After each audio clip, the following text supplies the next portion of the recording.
want to talk about in this presentation is the idea of repeatability.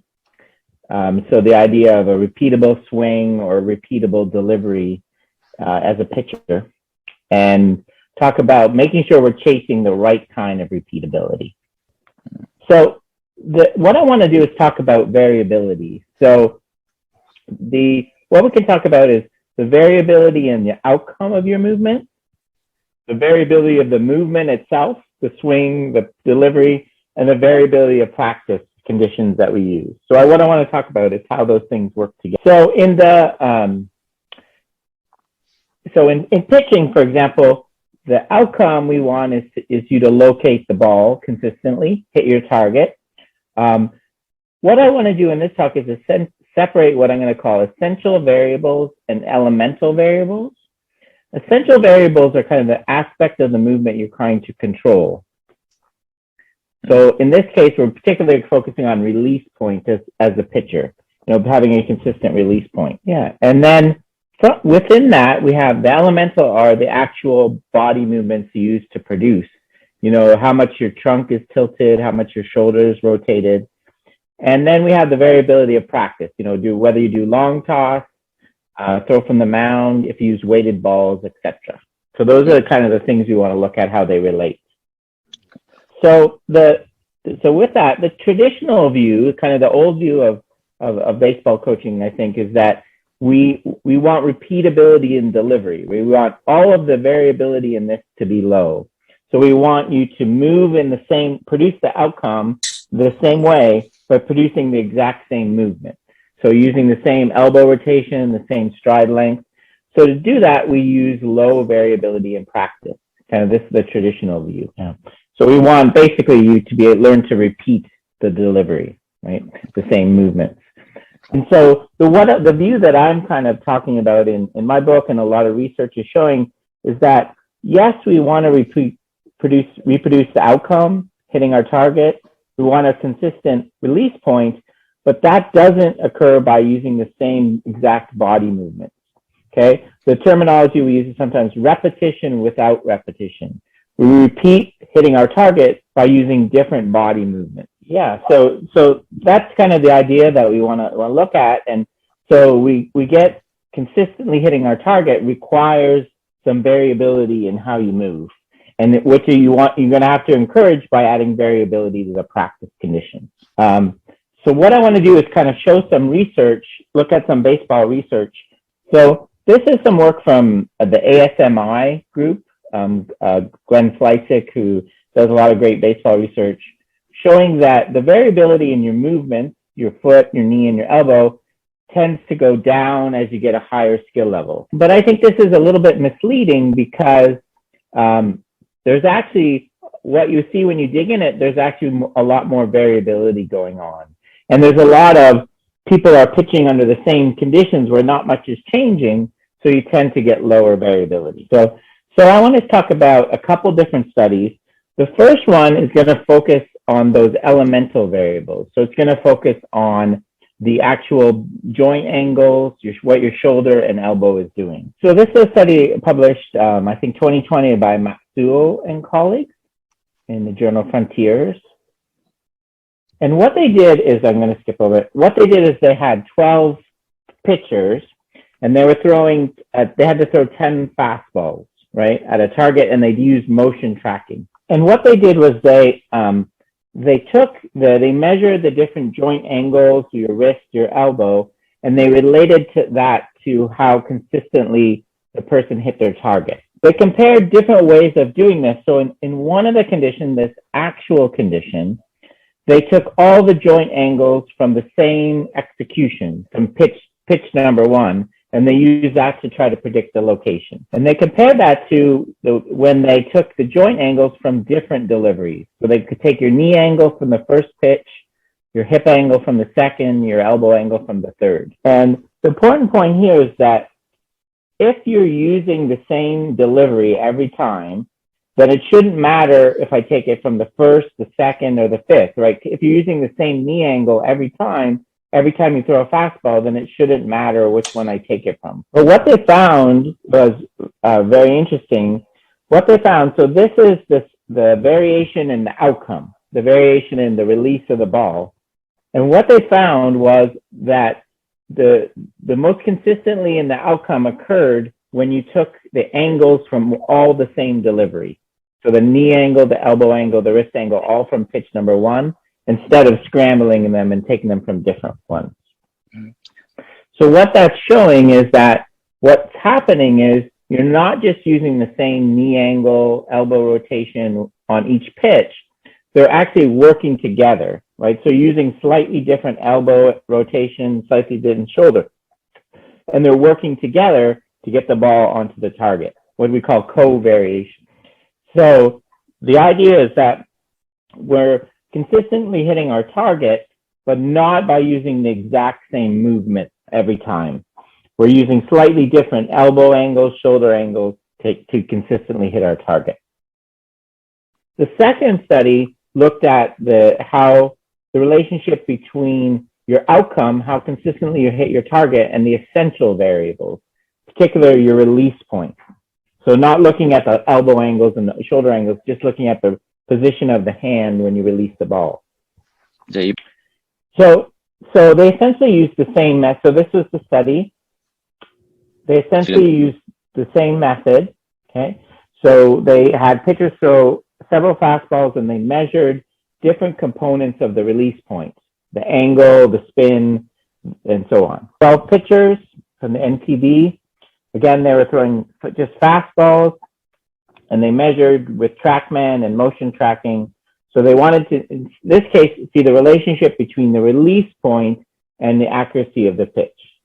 And they did the same thing where they took the parameters either from all the same pitch or they scrambled them and took them from different pitches and they compared those two. And what they found was very different. They found it didn't matter if they came from the same or a different one because people were consistently using the same release parameters from pitch to pitch. So what this is showing, I think, is evidence of this. You repeat certain parts of the movement, the release point parameters, the hand position, but not by repeating the actual, what creates that, the elbow angles, shoulder angles, etc. And what I just wanted to show here, I also have found similar things in my research in baseball batting. When I looked at baseball batters, I found very much the same thing.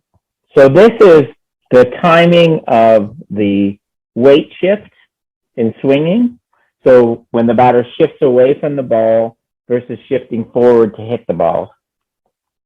And all I want to show in my research, I find they're not using the exact same ones each swing.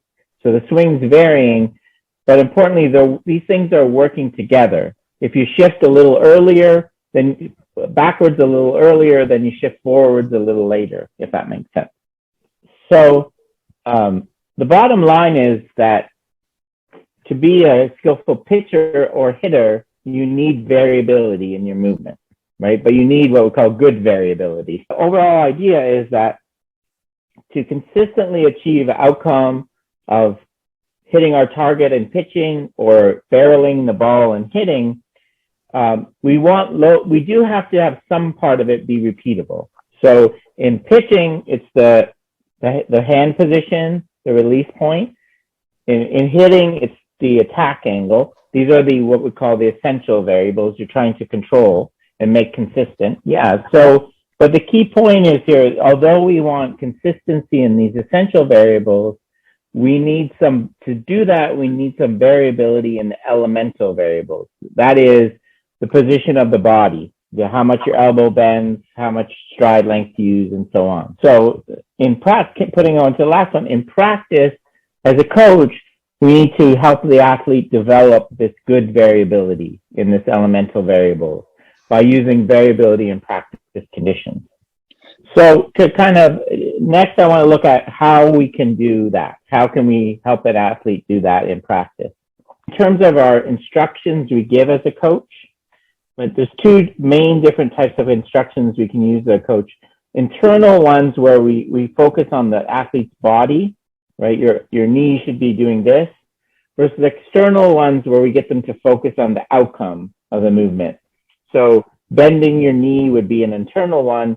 pushing off from the ground would be an external focus instruction because you're focusing on the ground. Yeah. And there's a lot of research showing that external cues are better for allowing the athlete, the pitcher, to what's called self-organize, to find this good variability. This variability, in this case, it was, I think it was actually a throwing task. And what they found, I'm not going to go into, is that when you have these external instructions, you get more of this good variability, right? The joints working together. So this was a study where they looked at what coaches actually say in their, when they're coaching. So whether they use internal instructions like use your hip, lift your leg, versus external instructions like aim at the mitt or go straight to the plate. So they actually recorded the practice and measured how many of these they used. And what they found was that most of the cues, so if we are internal, that coaches use, most coaches often refer to the athlete's body. It doesn't mean you can never use these, but it's much better to try to switch to using external whenever you can. One way we can affect this variability is through the instructions, the language you use as a coach. I found in some of my research that you can affect how well the athlete does is how you present them data, analytics data. So say you have a pitcher that's going to face a hitter, and you present them with data, analytics data like this that shows where their strengths and weaknesses are. And what we found in our work is, in this study that we did, is that when you show the areas to avoid, where the hitter is really good, it can actually cause the pitcher to throw to that exact spot. It causes errors, right? This is what we found, especially when they're under pressure. If you show them, don't throw the ball there, it tends to make them do just that. Yes, so what I encourage is, if you're when you use the analytics data, use it to focus on what you want them to do, their goal, not what you want them to avoid. That it's like telling someone in golf, don't hit it right, because there's water there, they'll hit it right. The other thing, of course, is what we can do in practice design itself.